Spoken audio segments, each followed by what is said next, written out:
We'll discuss how to save your APA certification documents to the ZenWorks folder created for principals. First, you need to log into a computer using your username and password.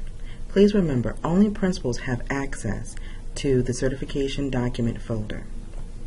Once you log in, you go to the ZenWorks window. In the ZenWorks window, make sure that you have all selected. Then you scroll down until you see the folder that says SCPS_open folder -authentic performance assessments docs. This is where you're going to save your document. Double click on that folder. Once you double click on the folder, this window right here will appear. You have a folder for elementary schools, middle schools, science, social studies, supporting information, and the APA implementation plan. So if you do not know where the implementation plan is, or you would like an electronic copy of it, you have it saved right here. All updated versions of this document will appear here. Supporting documents. This folder contains a number of resources, and it will increase over time for supporting the project-based learning and also authentic performance assessments that we have in our school system. Science and social studies folders. These folders are where the rubric and assessment and or outline of project will be located for your teachers. So these are the folders that only certain teachers in your schools will have access to. The teachers who currently have access to these folders are your lead teachers plus ones that you sent to training for science and for social studies. Elementary school, middle school. These are the folders that you're going to use to certify the instruction that has occurred in your classroom for science, social studies, and writing. So for elementary school principals, you're going to see all of these folders, and middle school principals, you'll see all of these folders.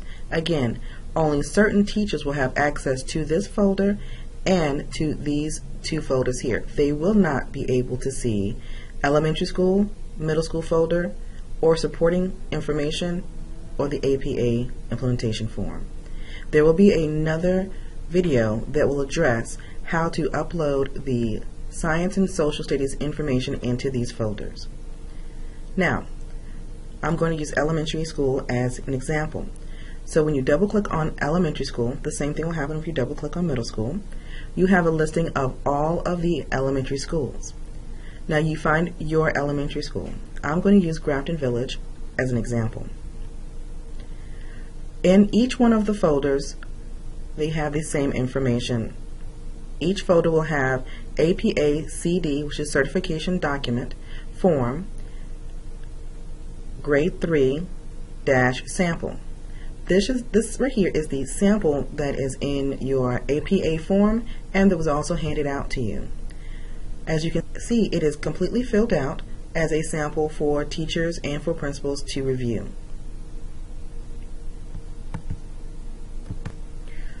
You also have your templates for your CD forms for 3rd grade and for 5th grade. So if you would like to use these forms, you can. They're right here for you. Now your teachers will also have access to these forms here in the science and the social studies folders. Now, who is to fill out these forms? Your teachers are to fill out the forms in their PLC groups to identify what assessments they're going to be using, either an APA, a PBL, or a multiple choice or free response assessment.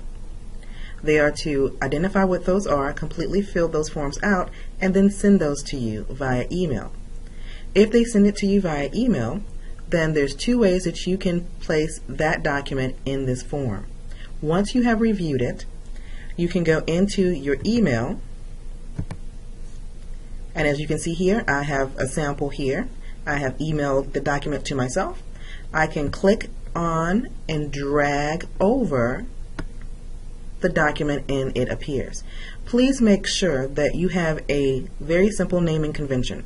The naming convention that I suggest is simply putting the initials of your school in front of the name of the document that's already present. Once you have done that, save it, and then simply click and drag it over to this folder, and it is saved.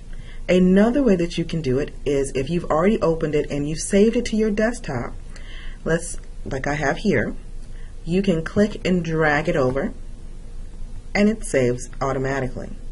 So those are two very simple ways that you can move over your information into this document.